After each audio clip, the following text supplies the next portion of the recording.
आमा नमस्कार। नमस्कार। हजुरलाई के समस्या थियो?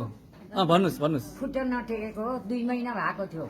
हजुर गान्तोक गएर अनि यसो ब्रस गर्दा दबाई पानी गर्दा मलाई ठिक भयो।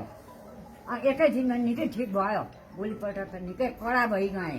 हजुर। र अब यो घुँडा दुख्नु, यो कम्मर दुख्नु जाति भएन। फेरि पनि त्यो गर्दा अब जाति हुन्छ कि भनेर म आउँदैछु। अनि कसरी थाहा पाउनु भयो हाम्रो यहाँ नाम्चीको बारेमा? नाम्चीको बारेमा अब उहाँ फोन गर्यो, नातिले फोन गर्दाखेरि फोनमा बोल्यो। कसरी उपचार हुँदो रहेछ यहाँ? उपचार अब यस्तो टाँक लाग्यो। अब टाँक भन्छौँ हामी, के भन्नु अब जान्दैन। चुम्बक भन्छ नि यसलाई।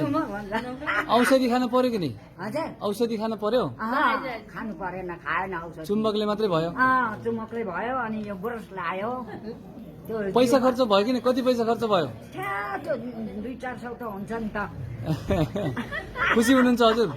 सन्चो भएको छ? एकदम। भरोसा छ हजुरलाई? अँ ल ल आमा धन्यवाद। हुन्छ, हस् हस् हस् ल।